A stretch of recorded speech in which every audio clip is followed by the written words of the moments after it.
Ofrece la Relatora Especial de la ONU sobre medidas coercitivas unilaterales y derechos humanos, la señora Alena Douhan, para compartir sus observaciones preliminares después de haber pasado 2 semanas en el país.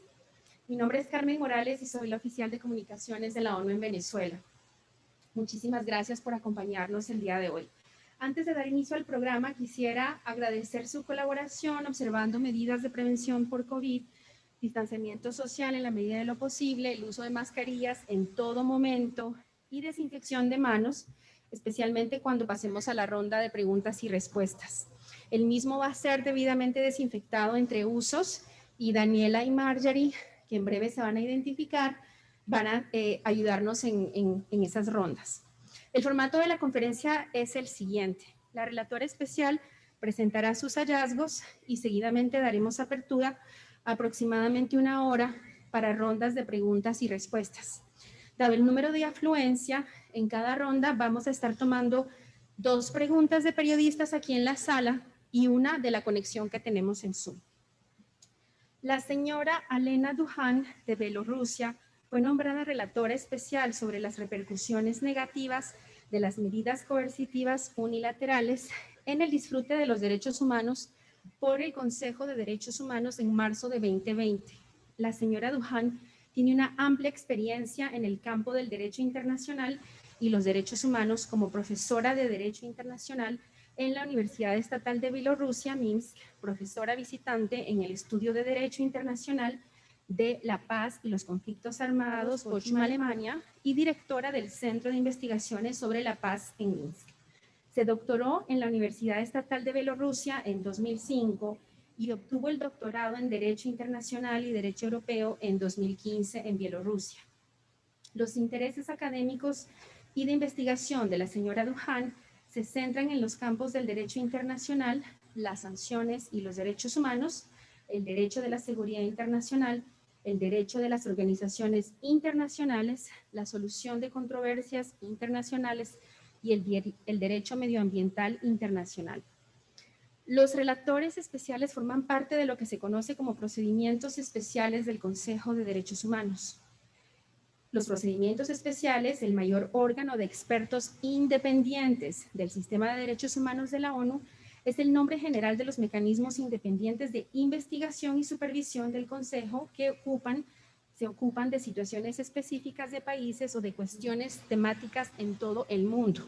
Los expertos de los procedimientos especiales trabajan de forma voluntaria, no son personal de la ONU y no reciben un salario por su trabajo. Son independientes de cualquier gobierno u organización y prestan sus servicios a título individual. Sin más, vamos a dar la palabra a la relatora especial.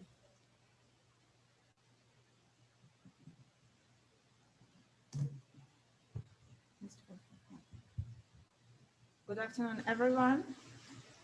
I'm happy to be here and to present my preliminary observations of the visit to Venezuela as the Special Rapporteur on the negative impact of unilateral coercive measures on the enjoyment of human rights, which took place from the 1st to 12th of February 2021. I would like to thank the government of the Bolivarian Republic of Venezuela for enabling and supporting my visit to the country. The purpose of the visit was to assess the impact of unilateral sanctions on the enjoyment of human rights by people living in Venezuela and any other affected people. These observations are of a preliminary character, the result of the intensive consultations with the wide range of interlocutors. The full report will be presented to the UN Human Rights Council in September 2021.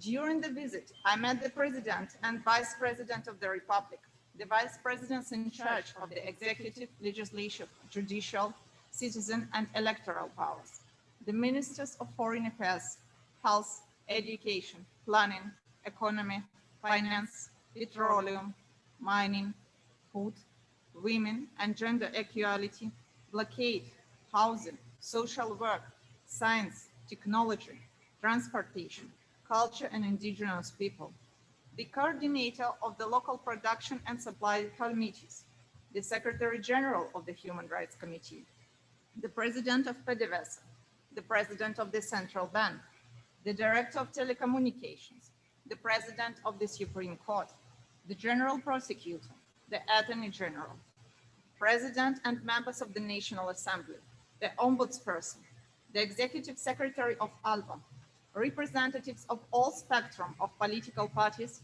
opposition and trade unions, of national and international humanitarian organizations, of the private sector, of the Catholic Church, as well as Venezuelan non-governmental actors working in the fields of health, human rights, child protection, women and the elderly, medical personnel, university professors, school teachers, independent researchers, and importantly, victims of human rights violations. I also met with representatives of the United Nations country team and the diplomatic community. I visited the Children's Heart Hospital, the Quimbo Tech Pharmaceutical Plant, the Canaimita Complex, the Hugo Chavez Elementary School, and the Ciudad Marish Press School outside Caracas. In the state of Carabobo, the governor facilitated a meeting with the directors of the public companies, water, electricity, gas, and telecoms.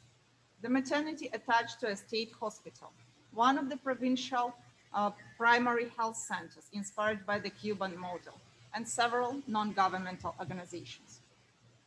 I extend my thanks and gratitude to all these interlocutors who have generously offered their time, information, analysis, experiences, and thoughts to help me to understand in a short time what has proven to be a very complex and alarming situation. I commend the warm welcome and the constructive and cooperative way in which the government facilitated my visit, which enabled a frank and open dialogue. I express my particular thanks to the Minister of Foreign Affairs for its efficient engagement with my office. I also thank the UN Resident Coordinator's Office for its support and advice throughout the visit. The United States has imposed sanctions against Venezuela since 2005, when it introduced targeted sanctions against individuals and entities allegedly involved in drug trafficking. It imposed an arms embargo in 2006 on ground that the government was failing to cooperate sufficiently in anti-terrorism efforts. In 2014, the US law led to sanctions against Venezuelan officials blamed for inter alia violently repressing protests, prosecuting political opponents, curtailing press freedoms and corruption. In 2015, the United States declared Venezuela's situation a national emergency, threatening the US security and foreign policy. In 2017, the United States called Venezuelan legislative elections illegitimate and imposed sanctions against the government and its entities, including PDVSA, blocking their transactions and access to US financial markets. In 2018, after Venezuela presidential election, the United States tightened its sanctions against the government, citing economic mismanagement, corruption, repression of political opponents, and efforts to undermine democracy. In January 2019, after recognizing legislative leader Juan Guaido as Venezuela's interim president, the United States imposed further sanctions against PDVSA, the Venezuelan Central Bank, and key governmental officials, and it imposed a total economic embargo in August 2019. The United States also gave Guaido control of the Venezuelan government's assets and property in US bank account, including money going to PDVSA from its US unit Citgo. Other US sanctions in 2018 and 2019 targeted the gold and other mining, food, cryptocurrency, and banking sectors. In September 2020, US sanctions were imposed on 5 legislators who led parties cooperating with the government. Since 2020, the United States has tried to block Venezuela from getting fuel from Iran by listing captain of oil tankers, prohibiting the use of Venezuelan air and sea ports, and blocking assets of Rosneft. US officials were reported to have made unofficial threats to prevent transactions by third state companies with Venezuela. I take note of the US government decision of 21st January 2021 to revise US sanctions to minimize the humanitarian impact of the pandemic, and the US government action of February 2, 2021 to ease sanctions affecting the functioning of ordinary operations at Venezuelan ports and airports.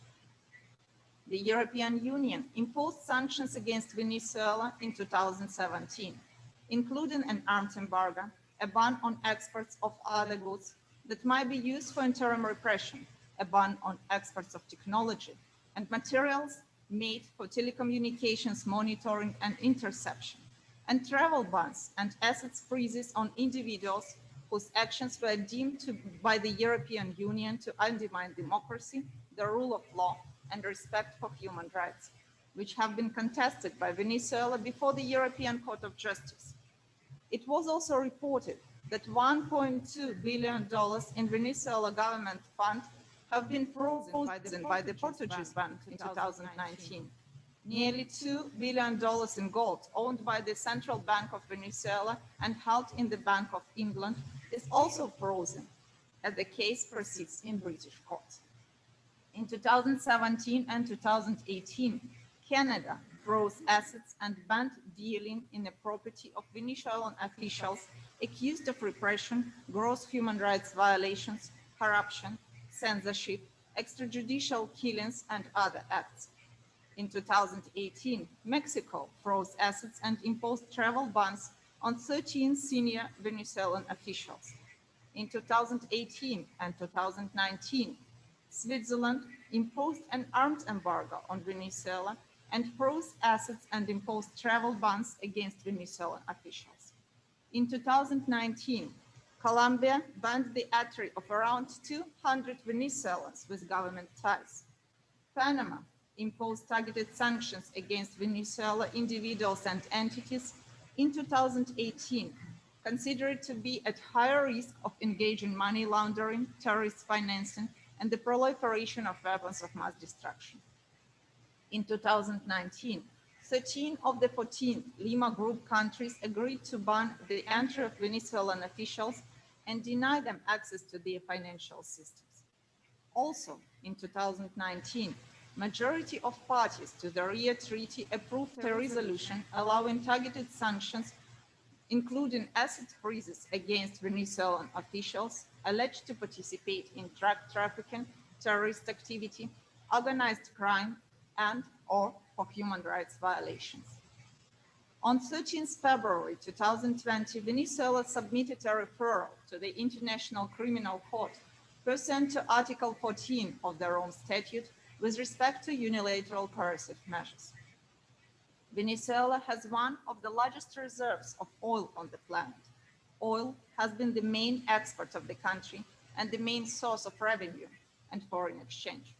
Since 2000, the government has announced the implementation of a broad scope of social projects in the spheres of housing, education, literacy, food, electricity, and water supplies, healthcare, family planning, computer literacy, and community development, many of which were implemented at no cost to the people or were substantially subsidized by the government.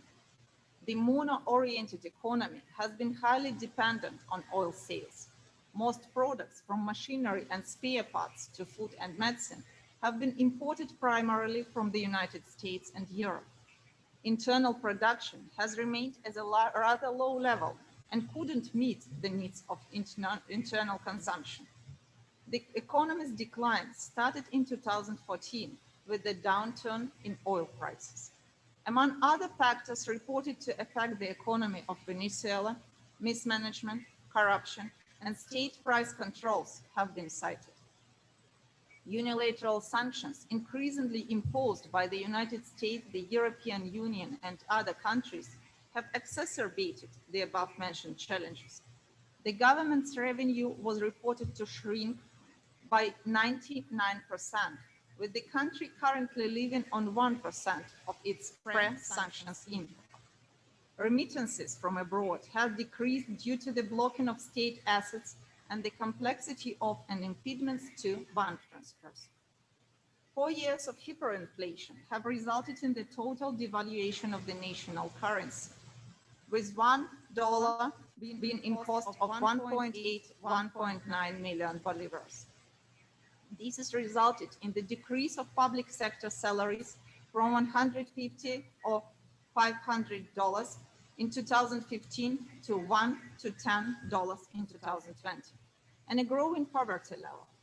In 2018-2019, the government introduced new economic policies.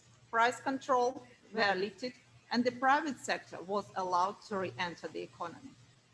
However, the hardening of sanctions faced by the country since 2015 undermines the potential positive impact of the current reforms, as well as the state's capacity to maintain infrastructure and to implement social projects. Today, Venezuela faces a lack of necessary machinery, spare parts, electricity, water, fuel, gas, food, and medicine. Venezuelan assets frozen in United States, United Kingdom, and Portuguese banks amount to $6 billion. The purchase of goods and payments by public companies are reportedly blocked or frozen.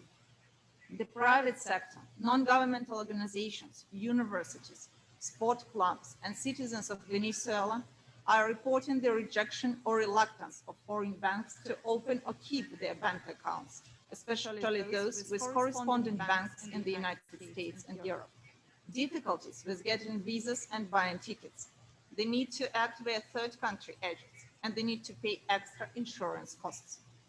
The strengthening of economic sanctions and growing overcompliance resulted in the adoption of the anti-blockade constitutional law in October 2020. It has been reported that electricity lines are able to work at less than 20% of their capacity today. The number of Venezuelans who have left the country in search of a better life since 2015 is estimated to range from 1 to 5 million. With the population decreasing to approximately 27 million in 2021. Most public services have been depleted of 30 to 50% of their personnel, including the most qualified ones: doctors, nurses, engineers, teachers, professors, judges, police officers, and many others, resulting in the internal disorganization, increased workloads for remaining personnel, reduced salaries, and decline in their quality. An estimated 90% of households are connected to the national water distribution system. Numerous households, however, report frequent cuts because of electricity outages affecting water pumps and the maintenance of infrastructure, and because of the shortage of qualified maintenance staff. The distribution of water can only be made in rotation to ensure that its delivery to the entire population, and the majority of households only get access to water once or twice per week for several hours. Due to the trade impediment, the use of chemical agents to treat and purify the water to make it potable has been reduced by 30%. Impediments in food imports, constituting more than 50% of food consumption, have resulted in the steadily growth of malnutrition in the past 6 years, with more than 2.5 million people being in severely food insecure. Coping mechanisms include a decrease of the number of meals per day, 1 or 2 instead of 3, reduced quantity and quality of food, decapitalization or selling of household assets to eat, and reduced health, clothing, and educational expenses, with correlated increases in family crisis, tension, violence, and separations, child labor involvement in the grey economy, criminal activity, including drug and human trafficking, forced labor and migration. The Club Food Boxes program started as a governmental initiative in 2017 and covering 6 million households around the country, decreases the diversity of items. Venezuela has been almost entirely dependent upon medicine imported from abroad, with the majority of public medical services were provided by the state free of charge before 2016.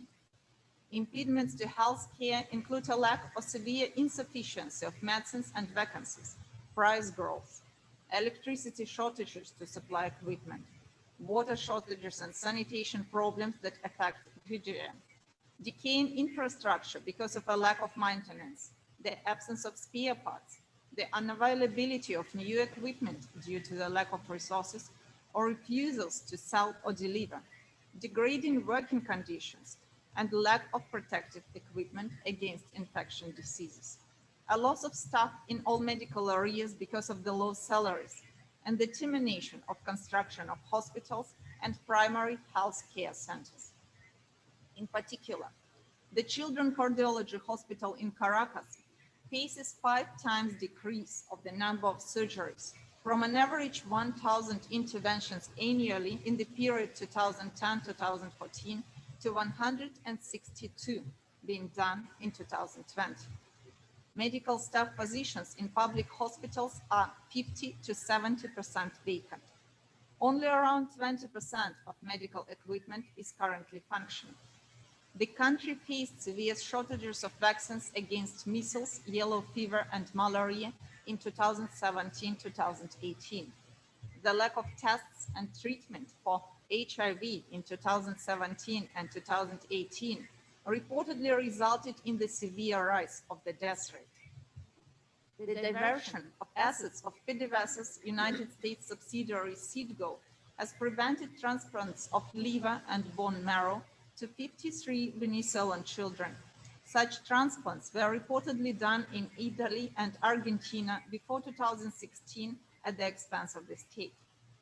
I also note the reported growth of neonatal and maternal mortality since 2013, with a slight improvement in 2019, when humanitarian cooperation with UNICEF, PAHO, Church, and other humanitarian organizations have activated. Other deleterious effects of the crisis are the growing issue of teenage pregnancy, which is rising to a crisis level, with girls of 12-13 years getting pregnant amid lack of access to information about and use of contraception, and an increase of HIV/AIDS because of the unprotected relations. School and university education has faced a serious decrease in governmental support since 2016, including the termination or reduction of the supply of food, uniforms, shoes, backpacks, office supplies, and a reduction of a number of daily meals at schools, 1 instead of 2, the diminution of their quantity and food diversity, or their total cancellation, the unavailability of financial resources and reluctance of foreign companies to trade with Venezuelan public and often private institutions has resulted in the suspension of the Canaima program, started in 2015 to assemble compact portable computers for educational purposes, 6.5 million of which were reportedly being distributed through the school system at no charge. Technical incidents in 2019 incapacitated the public Venezuela satellite, substantially shrinking internet coverage in the country and making distant learning in the course of the pandemic hardly possible. In the face of the economic and humanitarian crisis, the Venezuelan government activated cooperation with UNDP, UNICEF, UNAID, PAHO, other international agencies, as well as church, private sector, and humanitarian NGOs providing humanitarian aid, facilitated some reconstruction of water system and supplies of vaccines, medicines, tests, reagents, school supplies, and food. Attempts to release funds frozen in the Bank of England for buying medicine, vaccines, protective kits, and medical equipment via the UNDP and PAHO in 2020 have failed, however. Funds have not been released for the purchase of COVAX via PAHO in 2020-2021 too. Despite the intensification of work with humanitarian actors, cases of surveillance and prosecution of the staffs of national non-governmental organizations involved in humanitarian work have been reported. Assessing the legal basis for imposition of sanctions, I consider that the state of national emergency announced by the United States government of 8 March 2015 as a ground for introducing sanctions against Venezuela and reportedly extended doesn't correspond to the requirements of Article 4 of the International Covenant on Civil and Political Rights, such as the existence of a threat to the life of the nation, the limiting of measures to the exigencies of the situation, a limited duration, the absence of discrimination, the prohibition to derogate from the right to life, and prohibition of punishment for activity which doesn't constitute a criminal offense, and referred to the Communication of Human Rights Aspects of 29th January 2021. I underline that unilateral sanctions against the oil, gold, mining, and other economic sectors, the state-owned airline and the TV industry constitute a violation of international law, and their wrongfulness is not excluded with reference to countermeasures. The announced purpose of the maximum pressure campaign to change the government of Venezuela violates the principle of sovereign equality of states and constitutes an intervention into the domestic affairs of Venezuela and thus also affects its regional cooperation. Referring to customary norms on the immunity of state property, I remind that assets of the central bank and property used for public functions belonging to the state of Venezuela rather than to its government or any individual. Therefore, freezing assets of the Central Bank of Venezuela on the grounds of non-recognition of its government, as well as adoption of relevant sanctions, violates the sovereign rights of the country and impedes its effective government to exercise its duty to guarantee the needs of the population. I underline that listing of state officials ex officio contradict the prohibition of punishment for activity which doesn't constitute a criminal offense, prevent the officials from the possibility to represent the interests of Venezuela in international courts and other international institutions, and undermine the principle of sovereign equality of states.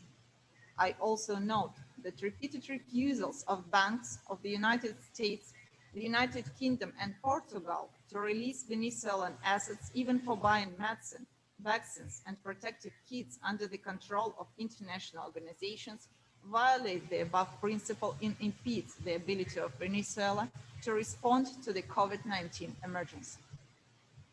I'm concerned that unilateral targeted sanctions in the existing form violate at the very least obligations emerging from the universal and regional instruments in the sphere of human rights, many of which are of the peremptory character.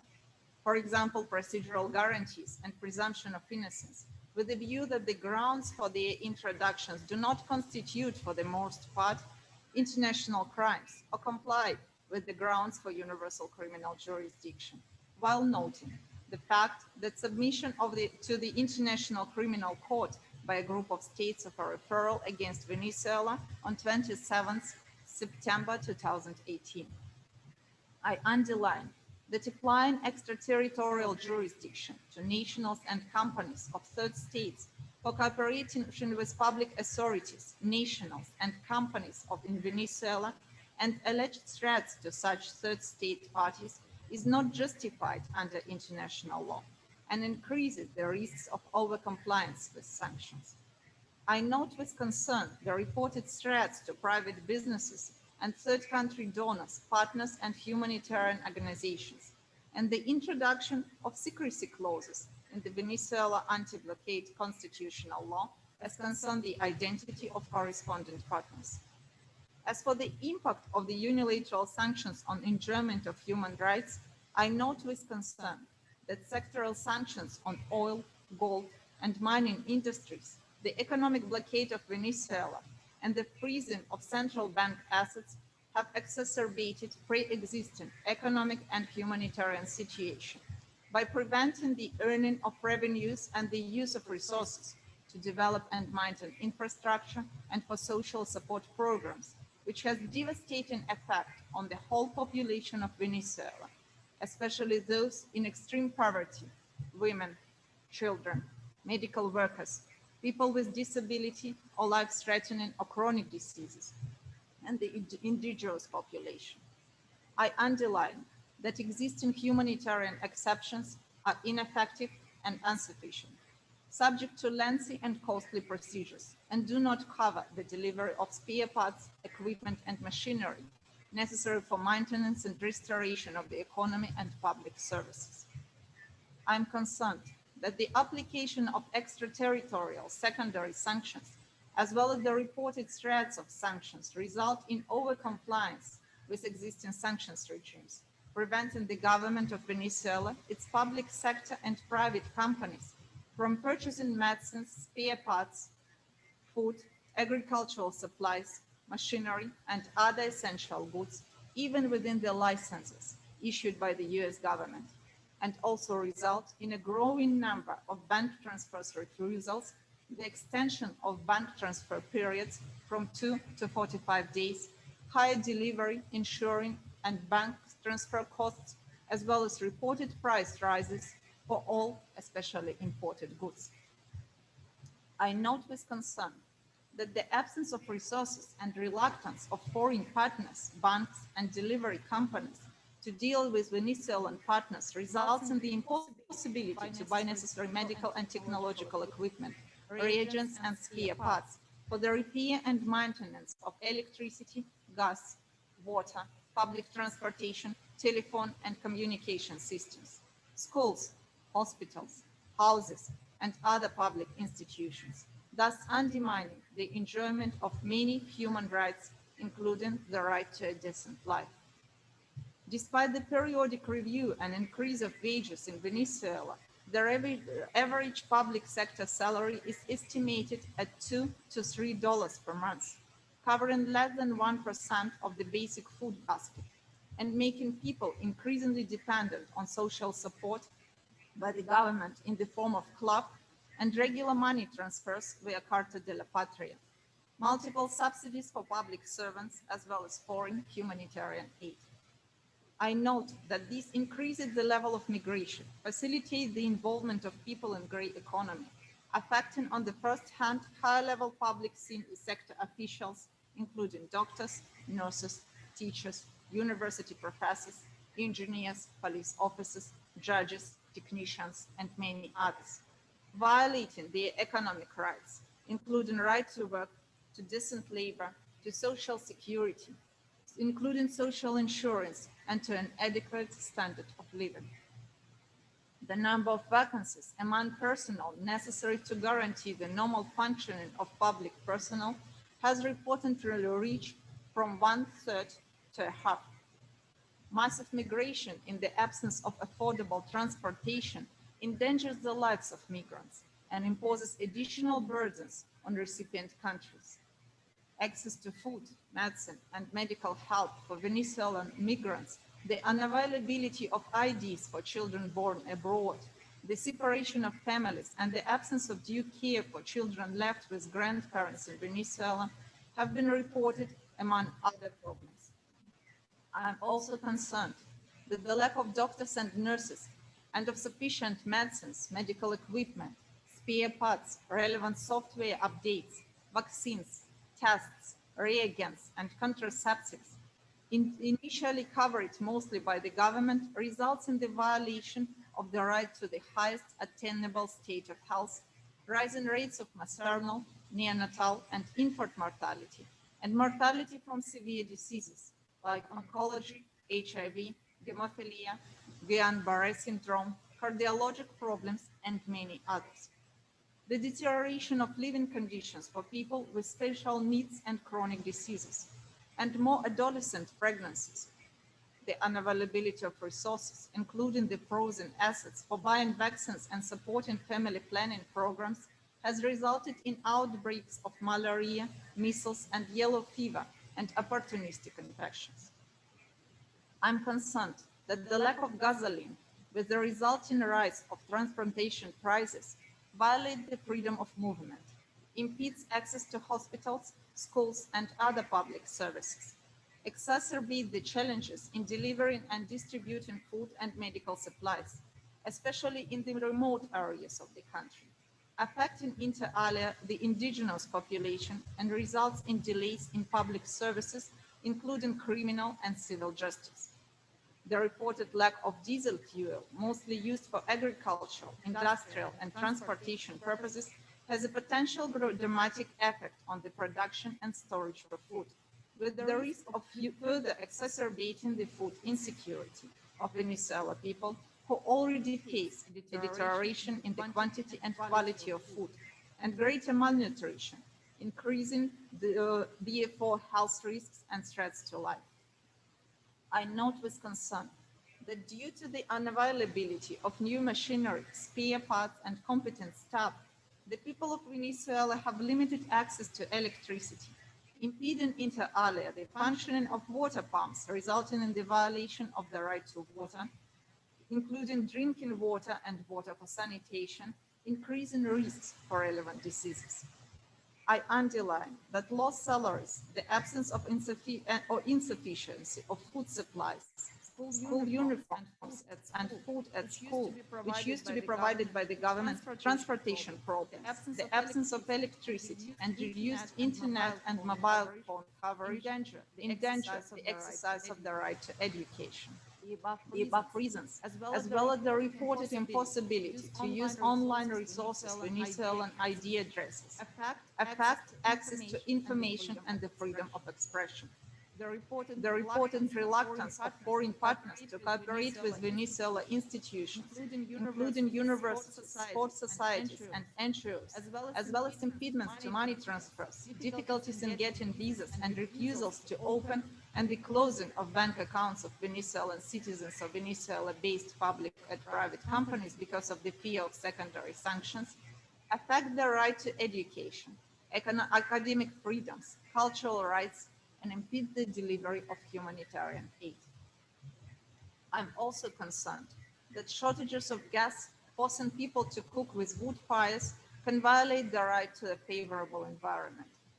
I note that due to the necessity to guarantee human needs essential for survival, the government has reportedly suspended all programs aimed at achieving the Sustainable Development Goals, including agricultural and health projects, environmental protection, and enhancement of literacy and computer literacy, reconstruction, and many others.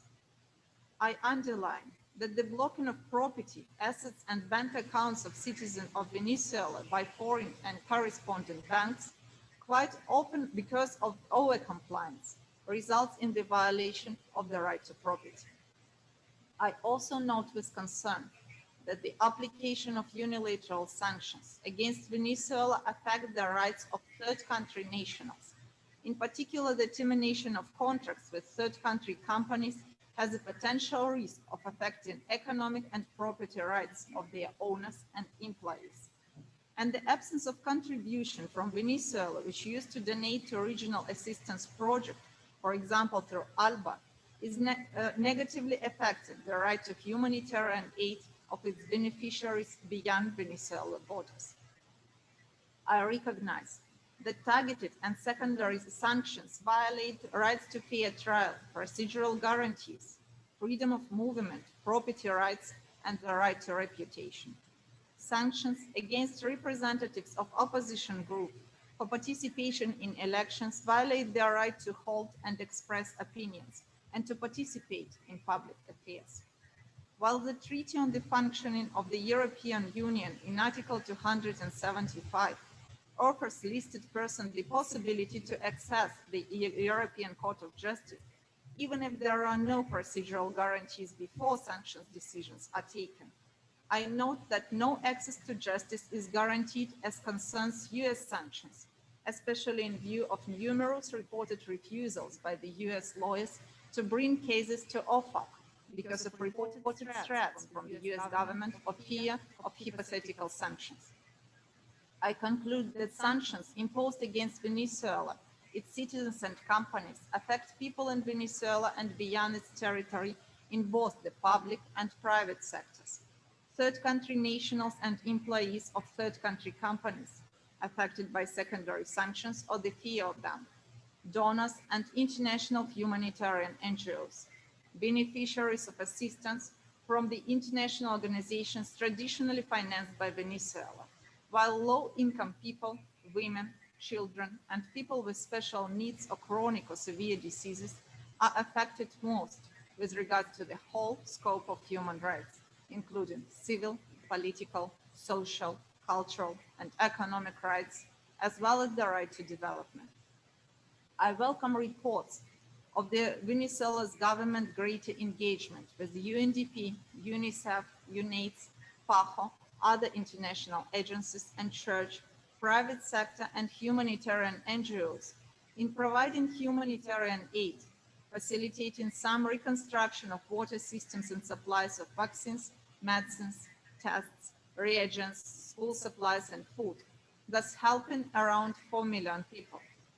I'm, however, concerned about reports of mismanagement in the distribution of humanitarian aid, surveillance and prosecution of the staffs of national NGOs involved in the humanitarian work, and the absence of provisional regulations for the work of international NGOs. This all brings me to the following recommendations. I remind all parties on their obligation under the UN Charter to observe principles and norms of international law, including principles of sovereign equality, political independence, non-intervention to the domestic affairs of states, and peaceful settlement of international disputes. I urge them to settle any disputes via competent judicial or any other international institutions. I stress that humanitarian concerns shall always prevail over political ones, and that unilateral measures can only be taken with due account of the rule of law, human rights law, refugee law, and humanitarian law, must comply with states' international legal obligations, and may only be applied in the course of internationally lawful countermeasures. I remind that preliminary and continuous assessment of the humanitarian impact shall be done in the course of any unilateral activity, as no good intentions justify the violation of fundamental human rights as a collateral damage. I underline the inadmissibility of applying sanctions extraterritorially and urge the US government to end the national emergency regarding Venezuela, revise all and lift sectoral sanctions against Venezuela's public sector, review and lift secondary sanctions against third-hand state parties, and refrain of imposing sanctions on diesel supplies that would provoke a humanitarian crisis of unprecedented proportion. I urge all interlocutors, including states, international organizations, banks, private companies, and civil society, to avoid coercion, written or oral threats, or any other act which may cause or result in overcompliance, and to interpret all limitations in the narrowest possible way in the interim period before the lifting of unilateral sanctions, with due account of the guidance issued by me in December 2020. I call on all states to review and lift targeted sanctions in accordance with the principles of international law, the rule of law, human rights and refugee law, to guarantee the possibility of state officials of Venezuela to represent the states on the basis of the principle of sovereign equality of states, and to guarantee rights of targeted individuals to the presumption of innocence and procedural guarantees, access to justice, and other fundamental rights. I urge the governments of the United Kingdom, Portugal, and the United States and corresponding banks to unfreeze assets of Venezuela Central Bank to purchase medicine, vaccines, food, medical, and other equipment, spare parts, and other essential goods to guarantee humanitarian needs of the people of Venezuela and the restoration of public services in collaboration with and through mutually agreed mechanisms monitored by the UNDP and other UN agencies. While recognizing the devastating effect of unilateral sanctions on the broad scope of human rights, especially the right to food, right to health, right to life, right to education, and right to development, I call the government of Venezuela and the Office of High Commissioner for Human Rights to implement fully cooperation agreements signed between them, to strengthen the Office of High Commissioner on Human Rights presence on the grounds, to monitor inter alia the impact of unilateral sanctions, and to organize visits of relevant special procedures to the country. I call on the government of Venezuela, the UNDP, other UN agencies, and the Office of High Commissioner on Human Rights in Venezuela negotiate an agreement to guarantee the transparent, fair, and non-discriminatory distribution of essential goods and humanitarian aid under the control and monitoring of international institutions, regardless of their race, gender, nationality, age, religious beliefs, or political views, with due account of groups with special needs. I call on the Venezuela government, working with the UN Resident Coordinator and Office of High Commissioner on Human Rights in Venezuela, to finish drafting clear, non-discriminatory legislation, enabling and facilitating humanitarian work by international and national non-governmental organizations in Venezuela, and to guarantee security and integrity of their personnel. At the same time, I refer to the obligation of humanitarian NGOs to abide by standards of purely humanitarian activity. Thank you very much for your attention. Muchas gracias, relatora. Vamos a dar paso a las rondas de preguntas y respuestas. Agradecemos que sus preguntas, por favor, completan el mandato de la relatora. Vamos a tomar 3 preguntas en cada ronda, 2 en sala y 1 vía Zoom. Y agradecemos, por favor, que levanten su mano para pasarles el micrófono. Aquí está Daniela y Marjorie. Si quieren ponerse aquí enfrente, por favor, va a ser más fácil. Por favor, se identifican, el medio al que representan y hacen sus preguntas. Agradecemos no más de 2 por medio para poder ir dando cabida a todos. Tenemos una conversación larga de por lo menos 1 hora, así que vamos a llegar a todas sus preguntas. Gracias. Buenas tardes y bienvenida, señora Alena Douhan. El reporte que usted ha leído durante esta jornada, dando cuenta del efecto que usted calificó como devastador, incluso hasta catastrófico, de la aplicación de estas medidas coercitivas unilaterales, se parece mucho a las consecuencias de las guerras entre países. Sin embargo, en este momento Venezuela al menos no ha agredido a ningún país.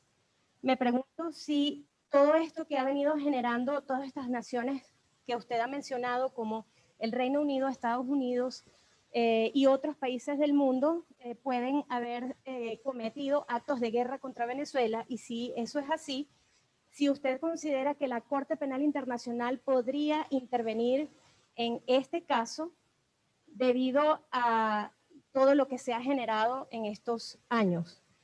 También quería adelantarme un poco, porque ya hemos visto algunos factores políticos del país que no viven precisamente en Venezuela, pero que han solicitado estas sanciones, prácticamente denostando o criticando su participación aquí en Venezuela, y quisiera que nos dijera algo al respecto, porque son justamente las personas que habían dicho que estas sanciones impuestas por el gobierno de Estados Unidos y otras naciones, pues solamente iban a afectar al gobierno del presidente Nicolás Maduro y no a la población. Entonces quería sus reflexiones al respecto. Muchas gracias por venir y por decir todas estas cosas. Y esperamos, por favor, la siguiente. Sí, muy buenas tardes, relatora. Mi nombre es Gabriela González y soy corresponsal de la W Radio Colombia. Y mi pregunta va orientada en las reuniones que usted tuvo la oportunidad de tener con distintas organizaciones no gubernamentales que hacen vida en el país. Ellos también le solicitaron a usted que pudiese interceder para que otros relatores también del Consejo de Derechos Humanos puedan venir al país y ver también la situación que ocurre aquí, ya que usted es la primera relatora a la que se le permite el ingreso. Quiero saber si usted va a llevar esta solicitud también y si hubo de alguna manera algún acuerdo con el gobierno de Nicolás Maduro para que otros relatores puedan venir al país. Gracias. Relatora, muchas gracias.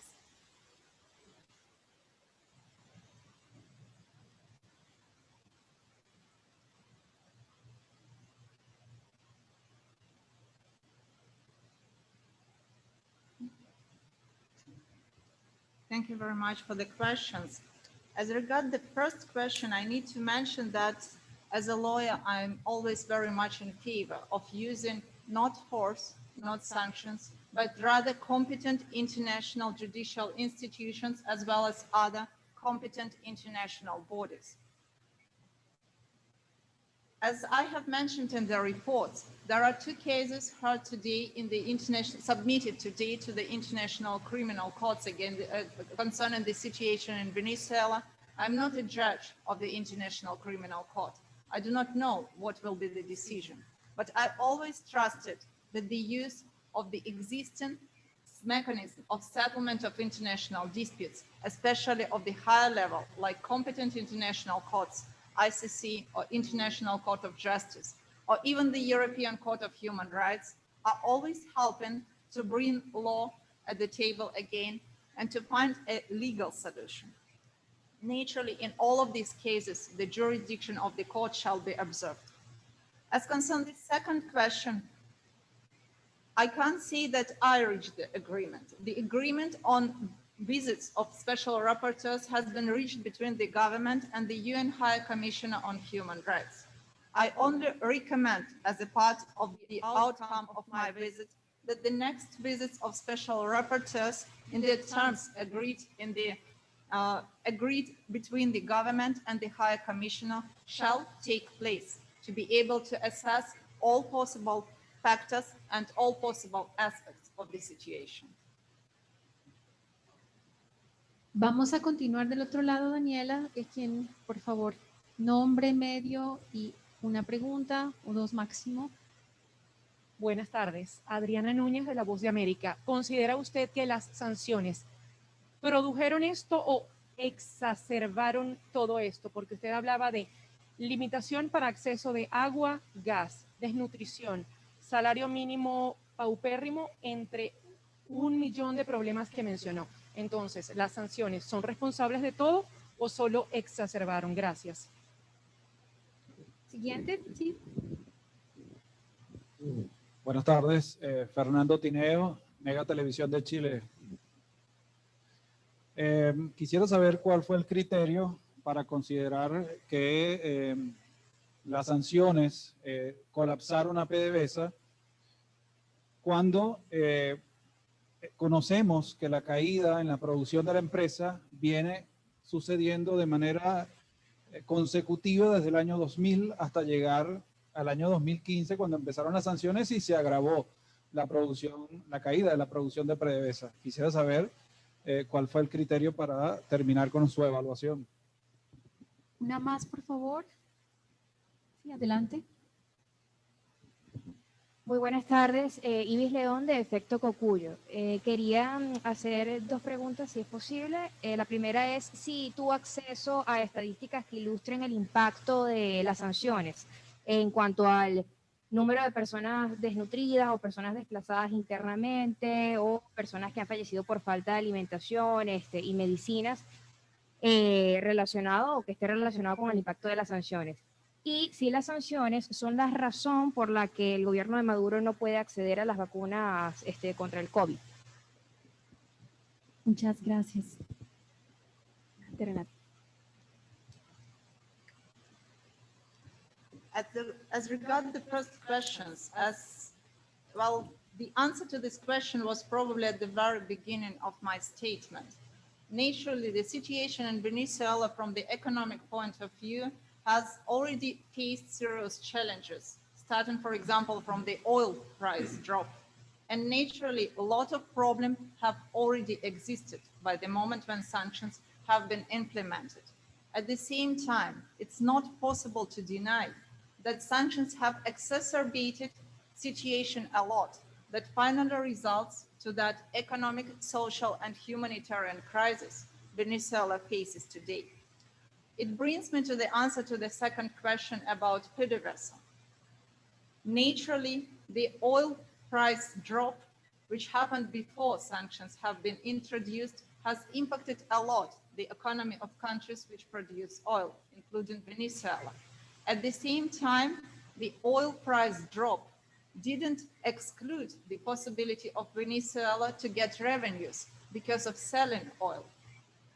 what we see today is the fact that Venezuela can't sell oil at all. And as a result, it doesn't get any revenues. Even taking a due account that in accordance to the existing statistics, 76% of the income of Venezuela is used for social projects. If you have only 1% of income left, of revenue left, this 76% is a really miserable sum of money. The question which concerns the aspects of statistics, I requested statistics from both governmental and non-governmental authority, and I can see that the statistics has been produced, lots of that. And my analysis and conclusions results from the comparison and verification of the statistics provided. Naturally, take into account that the situation in Venezuela, as well as in any other country, is affected not only by sanctions, but by a number of other aspects. It's not possible to identify what percentage exactly sanctions have impacted. But at the same time, it's possible to state that application of unilateral sanctions has an enormous impact on situation with access to food, to health, to education, right to life, and many other spheres of human rights. Special Rapporteur, I think we had a last question on access to vaccines. If Efecto Cucuy, if you want to repeat it, please. Sí, la pregunta estaba relacionada si el impacto, o sea, si las sanciones están relacionadas con el hecho de que el gobierno de Nicolás Maduro no tenga acceso a las vacunas contra el COVID. Es lo que ha dicho en su discurso los altos funcionarios.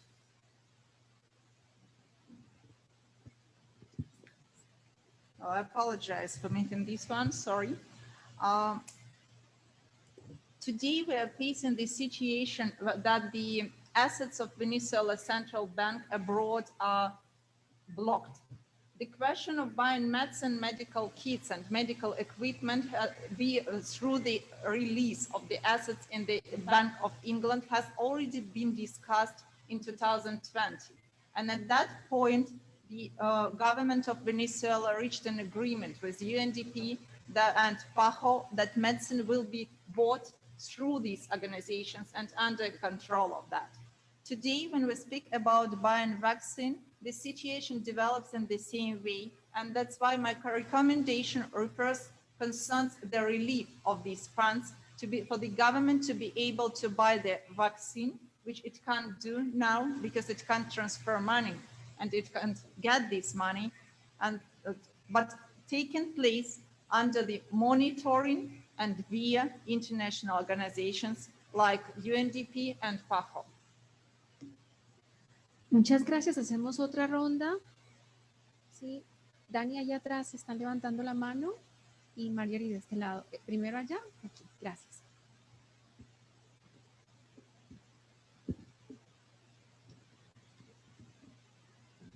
Buenas tardes, Luisa Quintero de Tal Cual. Dos preguntas, relatora. La primera es si luego de esta visita usted tiene pensado y recibió el beneplácito de las autoridades para visitar de nuevo el país y hacer seguimiento a la situación que usted está planteando en este informe preliminar.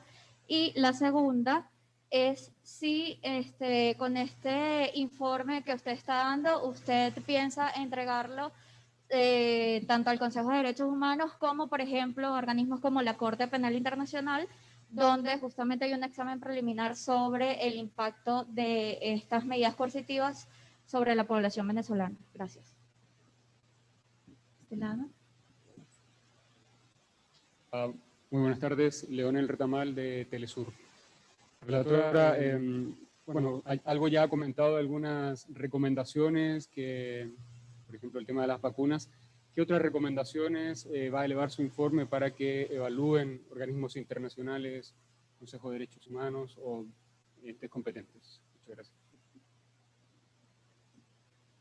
¿Alguien tiene una más? Sí, adelante, ahí atrás. Muy bien. Buenas tardes, relatora. Héctor Pereira de la agencia EFE. usted insta a que se levante la congelación de 6.000 millones de dólares en activos en el exterior.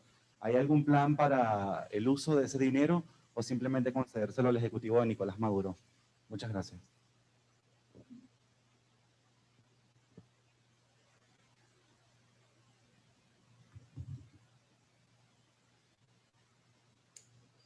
Coming to the first question, as concerned the future and the use of the report as such, today I'm presenting only the preliminary assessment report. The final report will be presented to Human Rights Council in September 2021. And generally speaking, I'm not done with collecting materials and assessing these materials. Collection of materials will continue to be able to present the final report, and I have welcomed all the interlocutors I met. And moreover, there is an open call for contributions for all the interlocutors to submit additional materials to be assessed to draft the final version of the report. And naturally, it will follow the discussion in the Human Rights Council. As concerned the application of bringing this report to the International Court of Justice, that goes very much beyond my competences. That's a matter of state disputes and of the International Court of Justice. I'm reporting to the Human Rights Council and the UN General Assembly. I'm not reporting and I'm not bringing the cases to the International Court of Justice. In accordance with the standards of special procedures, every mandate holder may do up to 2 country visits in a year. And as concerned the follow-up, theoretically, it's possible in certain place. We'll see how the situation will develop in the future. As for the question which regard the COVID vaccines and any other activity which may be taken or which I recommend to do to the international institutions, as I have already mentioned, I believe that the cooperation between the government of Venezuela and international institutions is very important.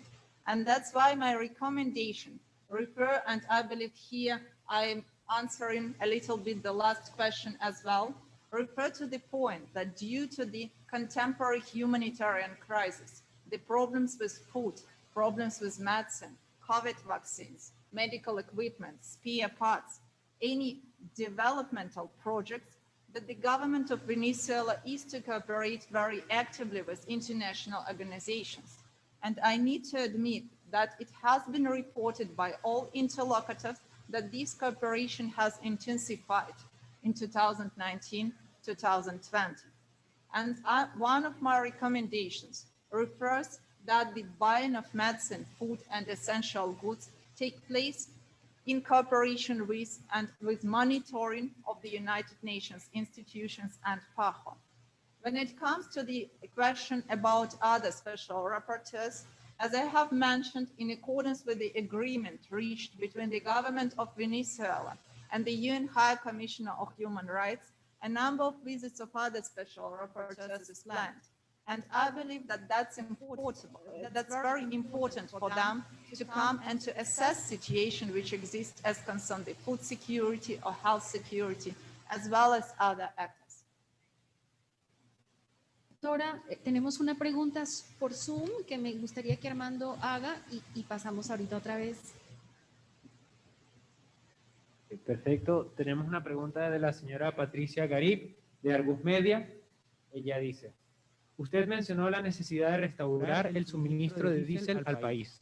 ¿Usted plantea el retorno de los swaps o intercambios por petróleo o crudo, o permite a Venezuela pagar directamente con los fondos actualmente congelados en otros países?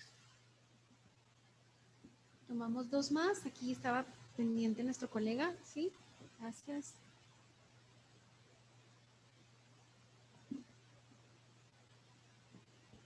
Buenas tardes, relatora. Manuel Covela de Venevisión.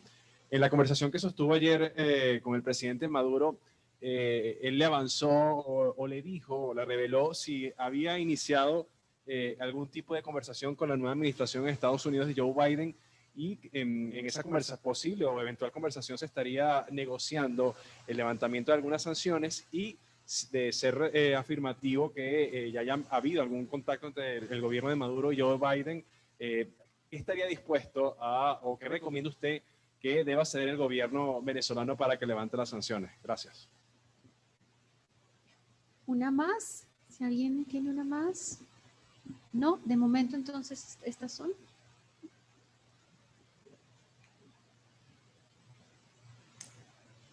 When we come to the question of the release of funds or reviewing the possibility to buy oil or get any other sorts of revenues for the government, I believe that both of these aspects are important to be able for any government of any state, including the government of Venezuela, to be able to restart developmental projects. No government can do it without having any resources. That's why resources are naturally necessary, and I'm not in capacity to judge what exactly purpose shall be used for each specific types of resources. When coming to the second question, as I have already mentioned, I believe that all legal mechanisms are to be used to restore normal relations between the countries and to enable the government to facilitate completion of and restoration of social and developmental projects. And that's why I put a huge emphasis on the dialogue, the rule of law, and observance of human rights in relations between states as a means of facilitating lifting of sanctions, restarting normal relations, and that's, upon my opinion, is the only way which can guarantee the well-being of the population in Venezuela and will guarantee the observance of human rights as well. Muchas gracias, relatora. ¿Tenemos más preguntas?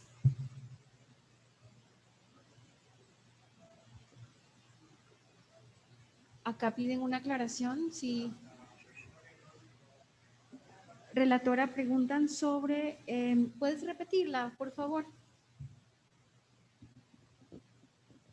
Relatora, le había preguntado si en la conversación que usted sostuvo ayer con el presidente Maduro, él le dijo si había iniciado o va a iniciar, o si ya empezaron contactos para empezar una conversación con la administración de Joe Biden y si en esa conversaciones se estaría tratando el levantamiento de las sanciones. ¿Y qué recomienda usted al gobierno venezolano que deba ceder o qué debe hacer el gobierno para que se levanten las sanciones? Gracias.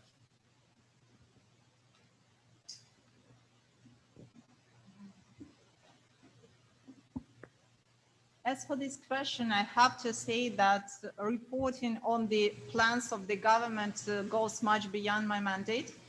At the same time, I need to say that I would recommend negotiations between the government of Venezuela as well as governments of countries which impose sanctions of Venezuela as a means of settlement and withdrawal of these sanctions, as well as I have said, all other legal means of international communication.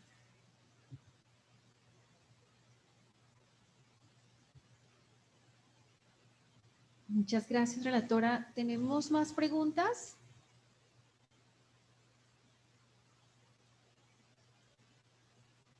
Sí, adelante, por favor, de este lado, Marjorie.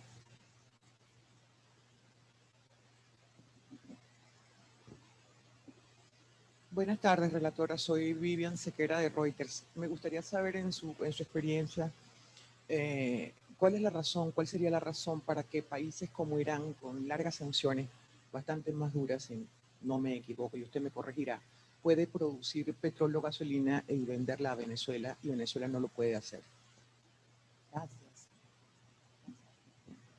¿Tenemos otras preguntas? Sí, una más acá.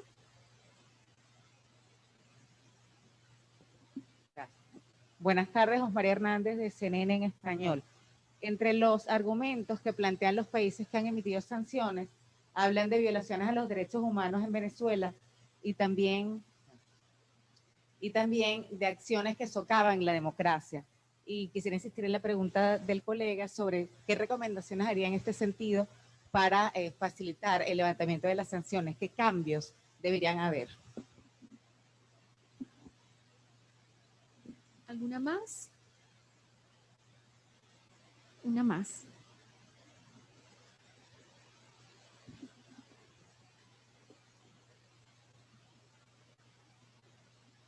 Buenas tardes, relatora. Quería saber si tiene algún estimado, digamos, económico, en dimensiones, digamos, en montos, sobre el impacto de las sanciones. Y en segundo lugar, en su experiencia, las sanciones, según los argumentos de los países que imponen las sanciones, es intentar el cambio del régimen en lo que ha pasado en otros países. ¿Qué dice usted al respecto y qué impacto ha tenido esto y qué evaluación hace de este objetivo de las sanciones en Venezuela? Gracias.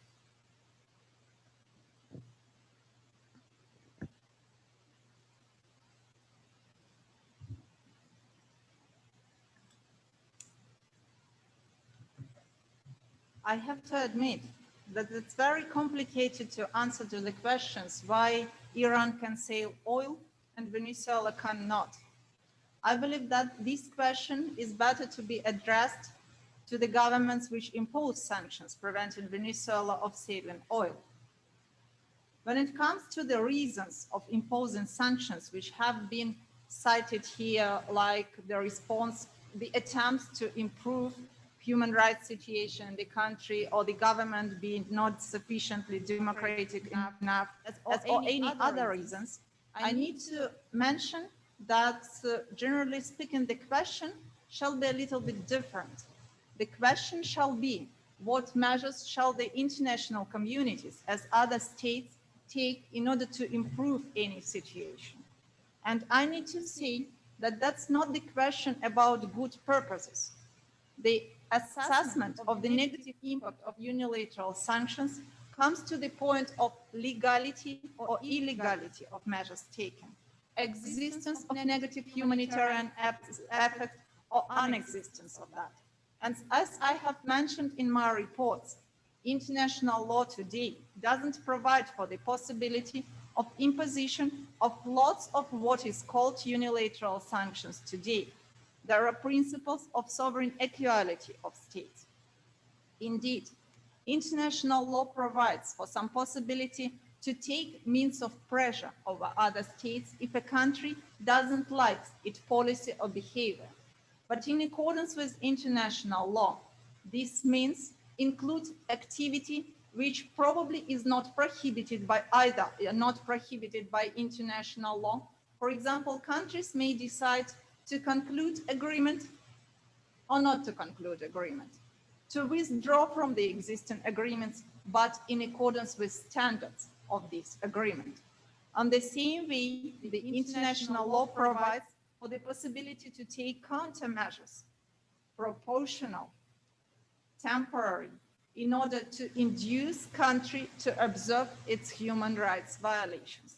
And sanctions which have been taken today quite often, and it is the case in the situation of Venezuela, do not fit any of these criteria.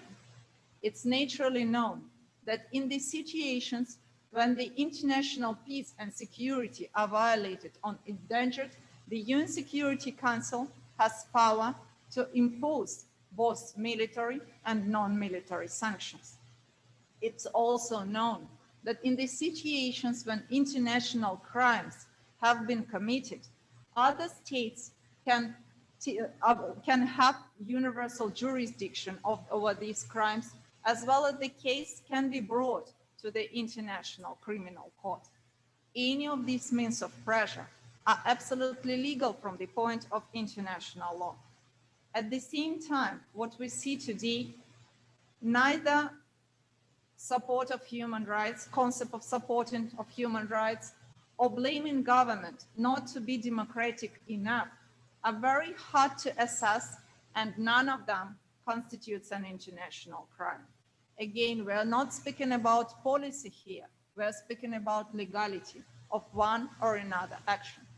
The second aspect, which is important here, is the humanitarian impact of sanctions we are discussing here.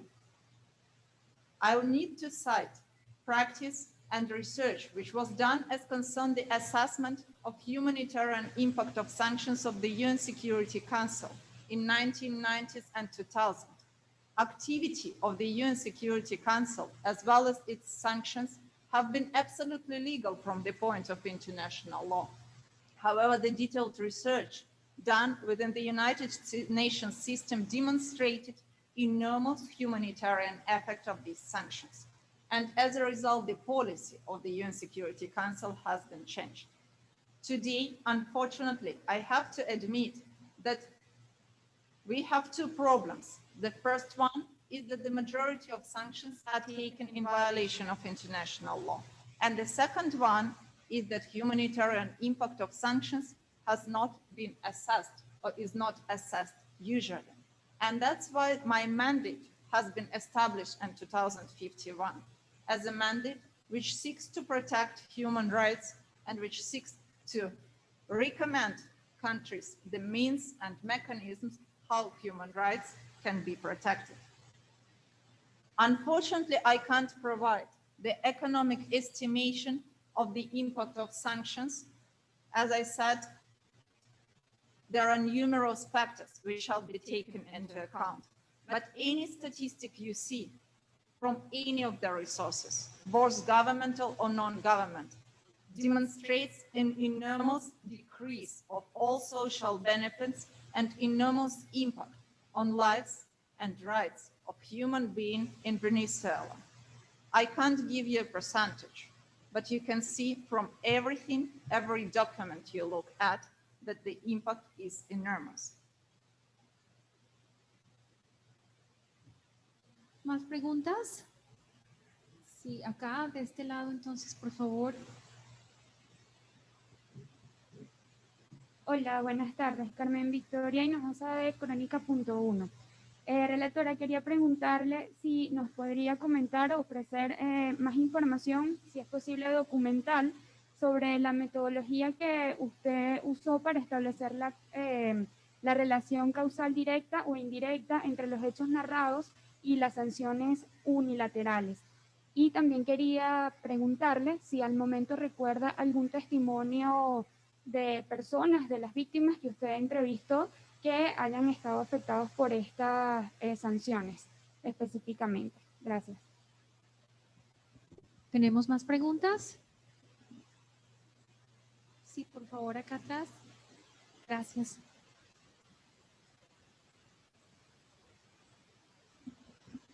Buenas tardes nuevamente. La oposición venezolana hizo un pronunciamiento el día de ayer para alertar sobre un supuesto secuestro de su visita al país.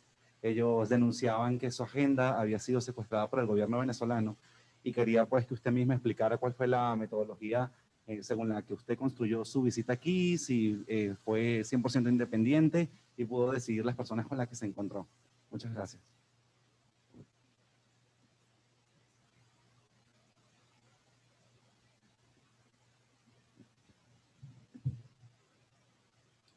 I believe I will start from the second question, as far as it will bring me then to the answer to the first one.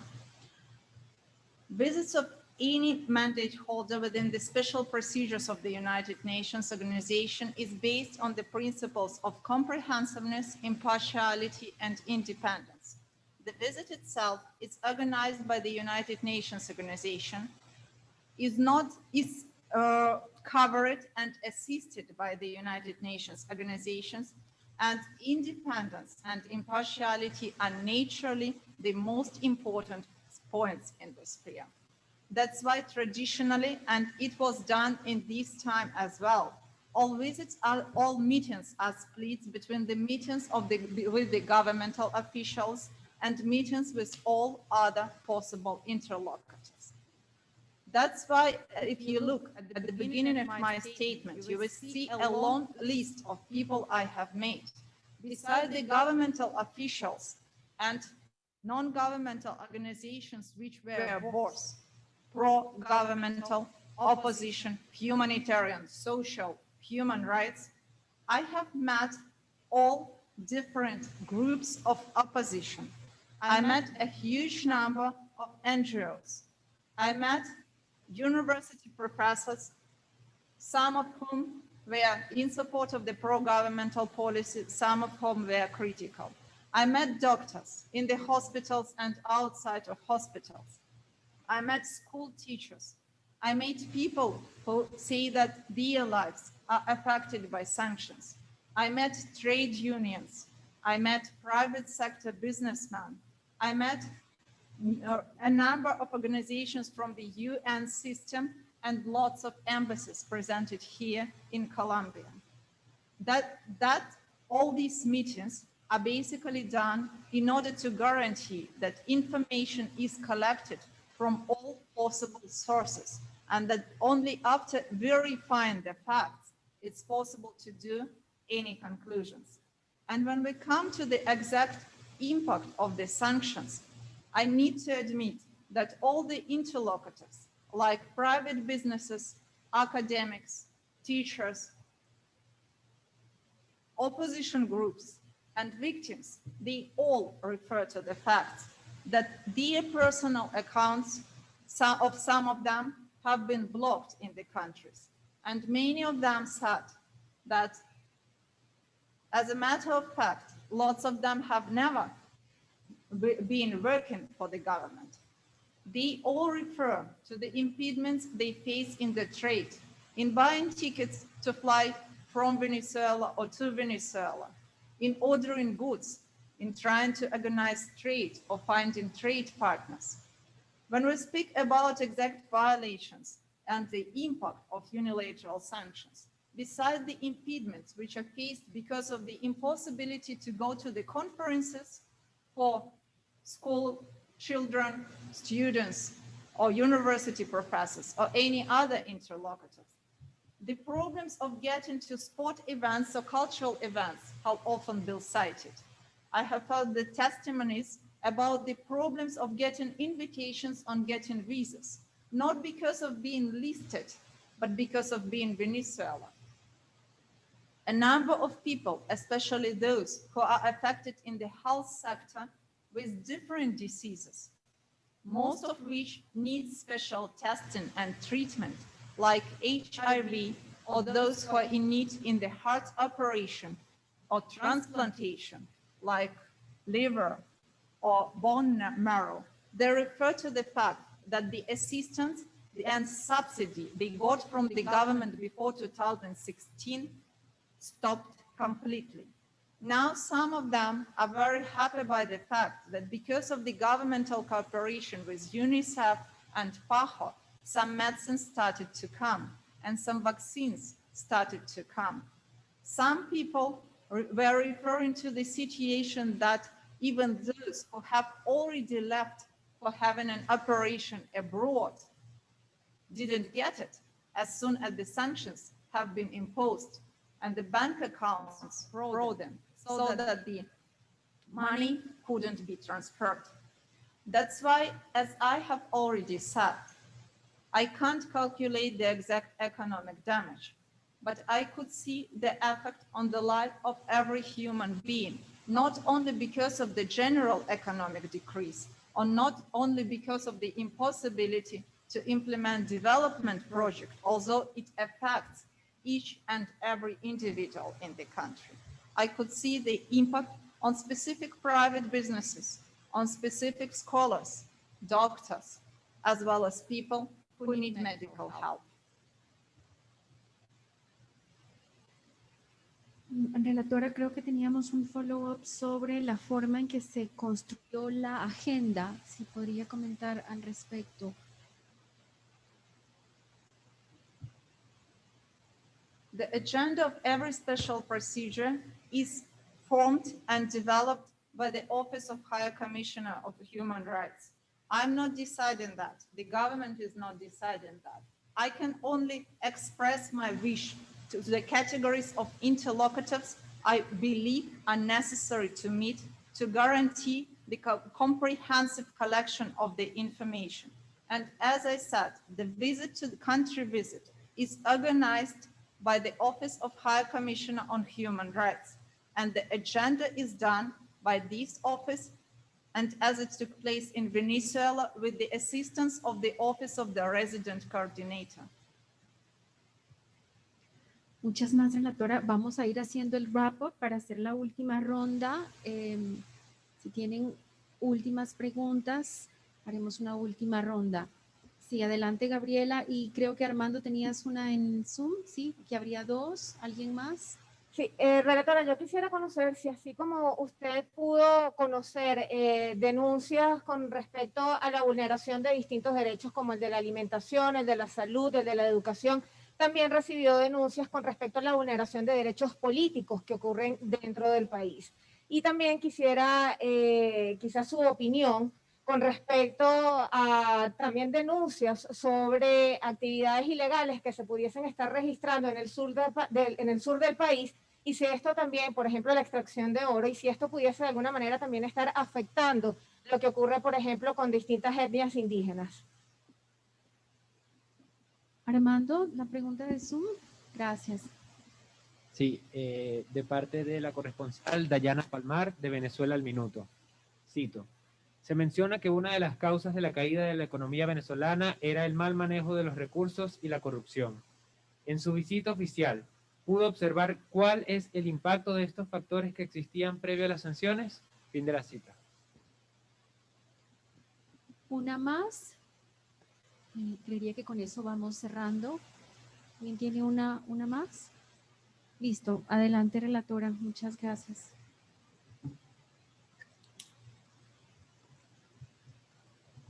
I believe that the main presupposition to answer both of the question will be that unfortunately they both go beyond the mandate and go beyond the purpose of the visit to the country. The purpose and the establishment of this mandate, as well as doing the country visit, is the assessment of humanitarian impact of sanctions. And as a result, as I have already mentioned, naturally sanctions is not the only problem and is not the only reason of the problems which are faced by people in Venezuela today, although they cause an enormous humanitarian impact. And the questions which have been asked about the fight against corruption or about the criminal activities in various parts of the country, unfortunately fall beyond the mandate. Muchísimas gracias, relatora, y muchísimas gracias a todos por su asistencia y por su tiempo. Vamos a repartirles en este momento el informe preliminar de hallazgos de la relatora y el comunicado de prensa. Les pedimos, por favor, que sigan de manera más fiel la versión original, que es en inglés. Paralelamente, Daniela, que está allá, y yo, si tienen alguna solicitud, estamos disponibles en este espacio. Y después de ello, en el comunicado van a encontrar el contacto de prensa para poder dar seguimiento a sus solicitudes. La grabación de la conferencia también va a estar disponible en ambos idiomas en 20 minutos aproximadamente. Muchísimas gracias a todos por habernos acompañado.